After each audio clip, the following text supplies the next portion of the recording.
Assalamualaikum warahmatullahi wabarakatuh. Hello everyone, we are from group 5. My name M.Dimas and my friends Ananda Wahyuningsih, Disla Ratna Nisa, Aulia Zara, and Ajeng Irma Ramawati. In this video, we will present our presentation about teaching speaking and listening. So it begins from teaching speaking. Teaching speaking can be defined as an activity to teach learners to produce the English speech sounds and sound patterns by using word and sentence stress, intonation patterns, and the rhythm of the second language. Student will also select appropriate words and sentences according to the proper social setting, audience, situation, and subject matter. From that definition, there are three main reasons for getting students to speak in the classroom. Firstly, speaking activities provide rehearsal opportunities change to practice real-life speaking in the safety of the classroom. Secondly, speaking tasks in which students try to use any or all of the language they know provide feedback for both teacher and students. Everyone can see how well they are doing, both how successful they are and also what language problems they are experiencing. And finally, the more students have opportunities to activate the various elements of language they have stored in their brains, the more automatic their use of these elements become. So, as a result, students gradually become autonomous language users. This means that they will be able to use words and phrases fluently without very much conscious thought. I think that's all for me. The next materials we will deliver with my friends. Thank you so much for your attention. Wassalamualaikum warahmatullahi wabarakatuh. Assalamualaikum warahmatullahi wabarakatuh. My name is Ananda Wahyuningsih. My student number is 44. In this occasion, I will continue what my friends has explained before. So, the first topic that I'm going to explain is about correcting speaking. And the question is, when teachers need to correct their student mistake? Okay, first, when student needs it to continue, I mean like when students say like, I go to, then they look confused and look at the teacher for asking help. Well, here teacher will offer a help like, oh, maybe park. Well, by this way, a student will not feel embraced or intimidated because they the one who asking for help itself. Okay, second, when the meaning that students say is uncertain, like, I go to the park yesterday. Well, here teacher realized that what the students say is wrong. So teacher will say yesterday. If yesterday, you need to change the verb become verb 2. Remember? Well, here teacher will interrupt or for clarification and give the correct language for the meaning to be fully understood. Okay. The third is when several students make the same mistake. I mean like when in this case teacher realize or notice that their student make the same mistake. This indicates that the whole class has this error. So teacher will make or create a mini lesson about this error and give it to the students for the next meeting. On that occasion, teacher will give the correction and ask students to focus on where they may be going wrong. Well, guys, the next topic is about what teachers do during speaking activity. Well, actually, there are two kinds of teachers in speaking class. Well, the first is teachers get very involved with the students. Well, some teachers get very involved with the students and want to participate in the activity themselves. They may argue forcefully in a discussion or get fascinated in role play and start playing themselves. Okay, the second is teachers intervene in some ways. Well, some teachers will have to intervene in some ways if the activity is not going smoothly, like if there is a student in role play cannot think of what to say, and if the discussion begins to dry up, well, here teacher will decide whether the activity should be stopped or not because the topic has run out this time. Well guys, the next topic is about what activities to promote students' speaking skill. Well, actually, there are several activities that must be help students to increase their speaking skills, such as discussion, role play, information gap, brainstorming, storytelling, interview, teacher describing, and so on. Well, the next material will be delivered by my friend. So it's my turn to deliver to you about kinds of listening. Okay, the first one is about listening extensive or extensive listening is a listening teaching method where the student need to learn about teaching outside the class. For example, like student need to learn in a real life or real condition in a crowded place, and then the student need to concentrate about what speakers say.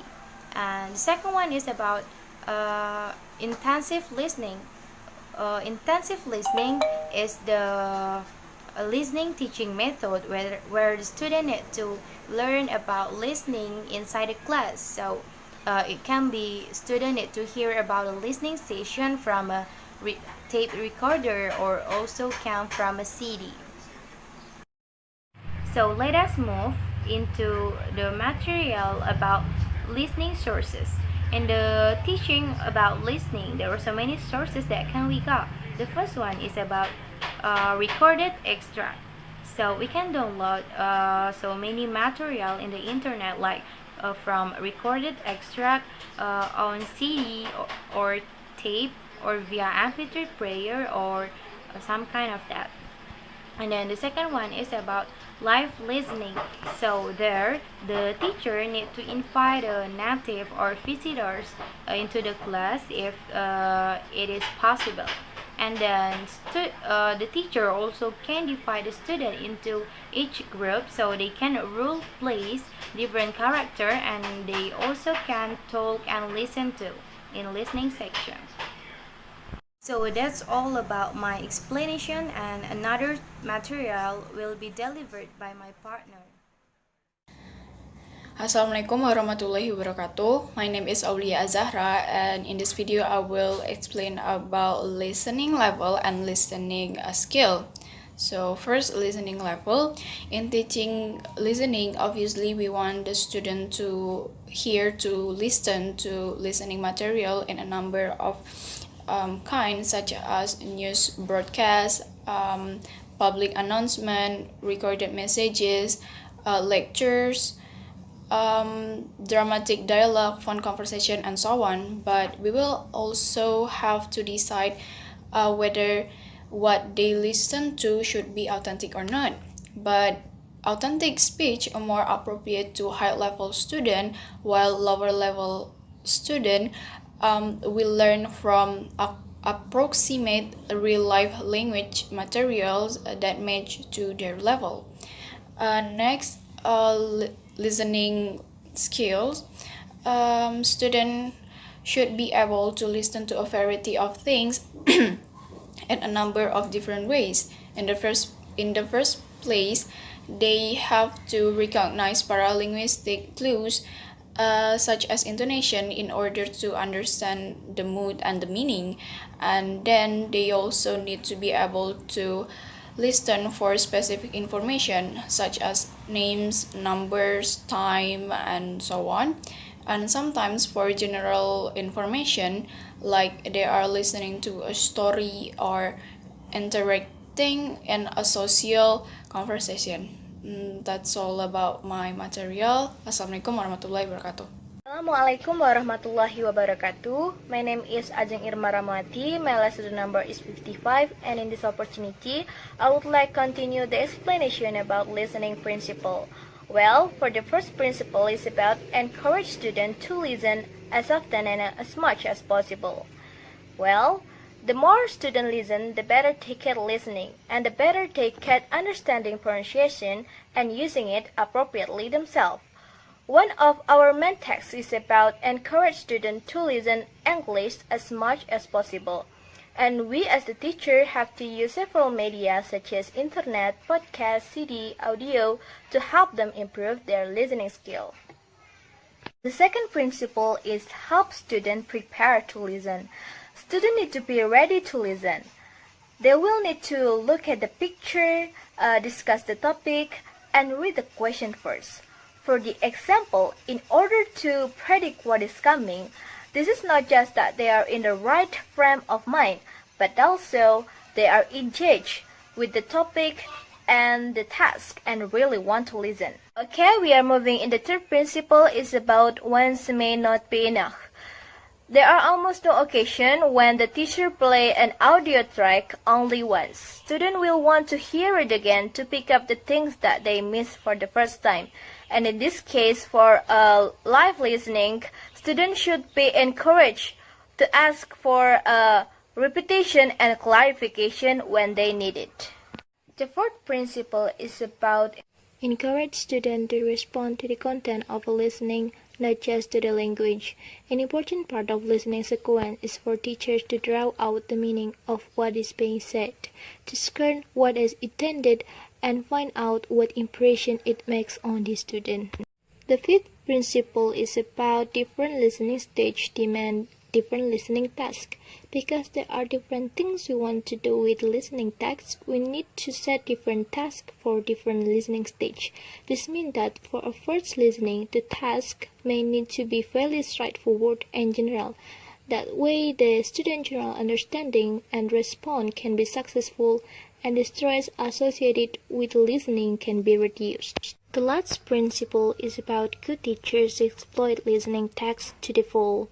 The teacher can play a track again for various kinds of study before using the subject matter, situation, or audio script for a new activity. The listening then becomes an important event in a teaching sequence rather than just an exercise by itself. I think that's all about our presentation. Thank you very much for attention. Wassalamualaikum warahmatullahi